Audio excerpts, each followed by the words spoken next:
Waalaikumsalam warahmatullahi wabarakatuh. Pemirsa, sahabat yang baik dan budiman dimanapun berada yang mendengarkan ataupun melihat video ini, masih bersama Ki Tsunami tentang kajian kitab Fathul Hijaz. Wahai sobat-sobat semuanya dimanapun berada, kita lanjutkan ke season yang berikutnya, yaitu season yang kedua, tentang masih membahas tentang pernikahan ataupun lingkup daripada kitab Fathul Hijaz, di mana dalam kitab Fathul Hijaz menerangkan Fankihu ma tobalakum minan nisa'i masna wa sulasa wa ruba. Itu diantaranya. Ayat ini menerangkan ayat yang digemari, dibanggakan oleh kaum pria, tapi tidak disukai kaum wanita. Iya, mungkin seperti itulah manusiawi. Nggak disukai wanita. Ya. Kenapa itu tidak disukai wanita? Manusiawi. Siapa sih manusia wanita yang pengen dipoligami? Jarang adanya. Tapi pengen bagi laki-lakinya pengen poligami, tapi wanitanya nggak mau dipoligami, endung dicandung, pengennya hanya diracun. Poligami puskesmas itu. Iya. Itu mah poligami itu mah posyandu itu mah. Poliklinik itu mah. Poliklinik, ada polik gigi, ada poli mata, banyak banget itu mah kalau di puskesmas ini mah poligami. Kalau di lapangan itu main poli, itu lain lagi. Iya. Maka diantaranya ketahui nikah itu suatu kesunahan, perbuatan yang diajukan karena nikah terjagalah populasi keturunan dan lestari hubungan antara manusia dengan Allah Subhanahu wa Ta'ala dalam firman-Nya yang tadi disebutkan tadi.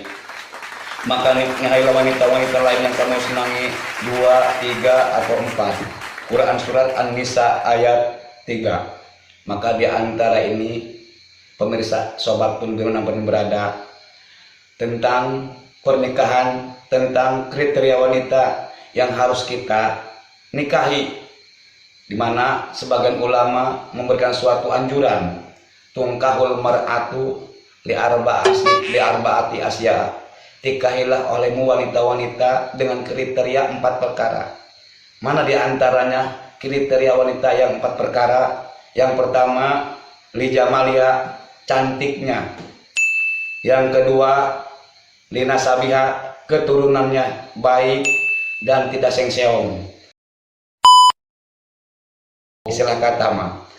Yang ketiga, lidiniha, agamanya, ilmunya, imannya kuat. Yang ketiga itu, yang pertama, kembali lagi, satu tentang kecantikannya, tentang keturunannya baik, tentang agamanya kuat. Yang terakhir, li dunyaha, atau dunianya, ataupun dengan hartanya. Andai kata keempatnya tidak ada kriterianya, maka para ulama mengatakan fa'ilam yajid fakhud li diniha. Andai kata tidak menemukan dalam 4 perkara, maka ambillah satu di antara yang 4 itu, yaitu agamanya yang diambilnya. Maka daripada itu, jangan berkecil hati, walaupun kita awal tidak punya apa-apa, nanti kedepannya insya Allah dengan dibarengi, dibekali iman, kekuatan Islam, keteguhan hati kita, jiwa kita yang besar terhadap Allah Subhanahu wa Ta'ala, yang simpulnya agamanya kuat, insya Allah akan mengindahkan, mengharmoniskan, mensejahterakan dalam rumah tangga, membangun rumah tangga untuk mencapai keridhaan Allah Subhanahu wa Ta'ala. Maka daripada itu pemirsa, maka diantaranya jangan sampai asal-asalan ini mencari wanita. Kalau bisa mencari wanita yang diantaranya 4 itu, kalau tidak ada 4-4-nya, maka ambil yang pertama, yaitu agamanya. Itu diantara simpulnya. Andai kata kalau dengan agama, insya Allah, peribahasa mengatakan, menurut Imam Ghazali mengatakan dalam kitab Ihya Ulumuddin, hidup dengan agama akan terarah, hidup dengan seni akan indah, hidup dengan ilmu akan mudah. Itulah peribahasa mengatakan. Maka jangan sampai kita berkecil hati. Walaupun kita istilahnya di awal rumah tangga, walaupun kita di awal-awal istilahnya membina rumah tangga penuh dengan kepusingan, penuh dengan apa itu pusing ya? Ya bingung lah, liar ya, bahasa planetnya mah itu liar itu. Goyong. Bahasa bahasa intelektualnya itu ngubeng. Bosan. Iya. Itu gimana itu ya? Kalau bokeh mah cewek nggak ada yang mau. Gimana? Kalau lakinya bokeh, ceweknya nggak ada yang mau. Ya, kalau bokeh itu mungkin salah satunya ceweknya cewek diantaranya mungkin sebagai matre gitu ya. Oh. Sebagian tapi tidak menutupi kemungkinan. Tidak menutupi kemungkinan kalau cewek melihat cowok bokeh mungkin akan merasa gimana gitu, belum sempurna lah. Tapi untuk berupaya. Materai itu yang harganya 6.000 Pak Ustadz. Bukan materai yang kayak gitu maksud saya itu. Oh. Materai itu materai. Kalau materai ini mata duitan gitu ya istilah kata mah. Gitu mata duitan. Kalau itu orang besar materai, mata duitan, bisa jadi itu kriteria wanita punya uang abang sayang, nggak punya uang abang tendang. Itu peribahasa mengatakan hai paribasa tung keripit, hai tulang bawang, bibir nyungcung teu boga duit, ngajak kasalaki ngajak perang. Oh no. tapi lamun salaki duitna tebel, kasalaki sunggal senggol, dahar gejeng lauk tongkol, bari ngabibita sayang bocor. Eta diantaranya. Nah, pemirsa sahabat yang baik dimanapun berada, itu udah sunatullah mungkin kali. Kebanyakan wanita seperti itu, pengennya banyak uang, rumah mewah, mobil mewah, istana megah, apalagi pun ditambah punya sawah lega gitu istilahnya gitu. Itu diantaranya. Mungkin ini pembicaraan ini walaupun malah kasadul gitu tapi bermakna gitu, walaupun ini ngacak tapi bermakna dalam ada jajarannya. Fathul Ijar mengatakan istilahnya diantaranya wanita yang kriterianya 4 perkara seperti itu maka akan menghasilkan suatu rumah tangga yang sakinah mawadah warohmah. Itulah diantaranya. Kalau laki-laki sama itu Ustaz. Ya gimana? Laki-laki juga harus 4 kriteria enggak itu? Kalau laki-laki boleh bisa dikatakan. Kalau laki-laki bisa juga. Kalau laki-laki harus kita ambil apa ilmunya kata para ulama. Itu nikahilah silanya suamimu di antara yang 4 perkara. Andai kata gantengnya nggak ada, jelek dan jendol nggak ada ketemukan. Hitam, keduanya udah semrawut, tapi imannya kuat, ilmunya kuat, maka si iminnya akan menjadi kuat juga. Itu yang kita ambil. Percuma istilahnya ya punya uang, tapi si iminnya nggak kuat atau nggak lemah atau ngadon keneh bae kita pakai, benar. Dunia loba, sawah lega, mobil loba, cetok imah, eselana luas, tapi barangnya itu yang suaminya cuma gini, nggak bisa gini, udah nggak kepake itu. Yang diharapkan itu yaitu diantaranya yaitu selain materi ataupun selain uang yaitu ATM-nya. ATM dan BCA bersinkron maka akan menghasilkan yaitu anak-anak yang ranggai atau belum abadi. Sekarang kembali ke bahasa Sunda. Jadi ulah ditikahi,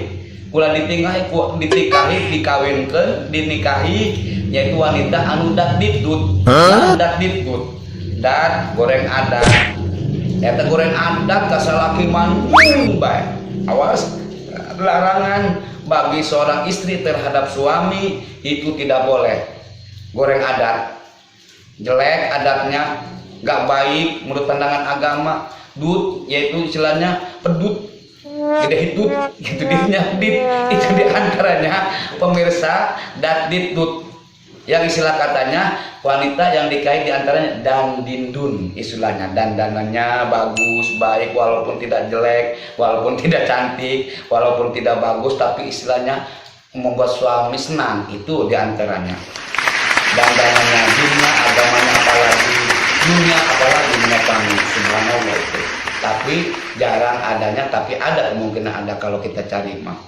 Nah itu diantaranya pemirsa yang kriteria wanita harus dinikahi. Adapun tadi 2 dan 3, 4 itu kalau mampu dan bisa adil. Ada ayatnya selanjutnya. Ada ayat, andai kata kita tidak mampu, tidak adil, tidak bijaksana, maka fawahidah, satulah cukup. Satu istri, tapi kita harus disyukuri. Kalau disyukuri, insya Allah kata Allah, la in syakaratum la azidannakum wa la in kafartum inna adabi lasyadid. Andai kata kalau kita syukur terhadap Allah, niscaya Allah akan tambah nikmatnya itu. Makanya satu juga syukuri, insya Allah kita disyukuri. Kalau 7 nggak boleh pusat. Gimana? Kalau 7 nggak boleh. Kalau 7 istilah itu melebihi aturan, sebanyaknya 4, itu sedikitnya 1 aja, gitu ya. Kalau kawin kontrak gimana itu Pak Ustadz? Kalau kawin kontrak di mana? Kontraknya kontrak setahun apa 2 tahun, Ya, gitu. kira-kira 5 bulan begitu Pak Ustadz.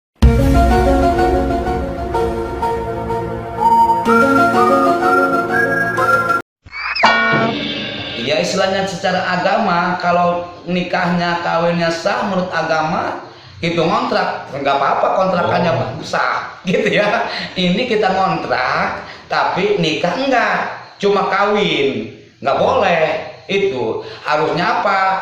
Harusnya nikah dulu baru ngontrak. Ini kan kebanyakan mungkin ngontrak, terus di dalam kontrakan baru kawin, salah, nggak boleh. Gitu, seharusnya nikah dengan secara hukum agama dan negara baru cari kontrakan. Itu sebelumnya kawin kontrak. Jadi nikah dulu secara pandangan agama dan negara sah, baru cari kontrakan. Gitu disebutnya kawin kontrak. Begitu sobat. Boleh itu Pak Ustadz ya? Iya boleh, disebutnya kawin kontrak. Kalau kawin gerbek gimana itu Pak Ustadz? Kalau kawin kabireng itu. Boleh itu boleh. Kawin kabireng nggak apa-apa. Dalam perjanjian yang penting ya ada syarat rukun nikahnya. Mana syarat rukun nikah itu? Syarat rukun nikah itu ada 5. Mana yang pertama yaitu pengantin laki-laki, yang kedua calon pengantin perempuan, yang ketiga wali, yang keempat itu syahidaini, 2 saksi, yang kelima ijab dan kabul. Andai kata 5 perkara ada, maka pernikahan sah menurut pandangan agama. Itu diantara. Mungkin Pak Ustadz ya itu, gimana? kawin lari gimana di Pak Ustadz?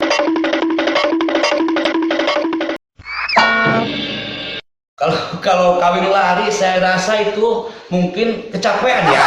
Kawin duduk aja capek, apalagi lagi lari atau ngas-nges gitu. Ngas-nges. Saya mah belum dengar gitu kawin lari-larian gitu. Gimana itu naibnya akad nikahnya itu? Pasti patengtok gitu. Menurut bahasa Inggris itu patengtok itu sembraut gitu. Akad nikahnya kawin lari. Kawin duduk aja ripuh gitu. Apabila kawin lari atau nambah lelah gitu. Dah pemirsa, mungkin sekian saja dari saya. Bila ada kata yang salah, mohon bukakan pintu maaf yang sebesar-besarnya. Mungkin ini season kedua, insya Allah kita season ketiga selanjutnya akan bahas lagi dengan kajian-kajian di lain waktu dan gelombang yang sama dalam channel Tsunami Mudzakarah.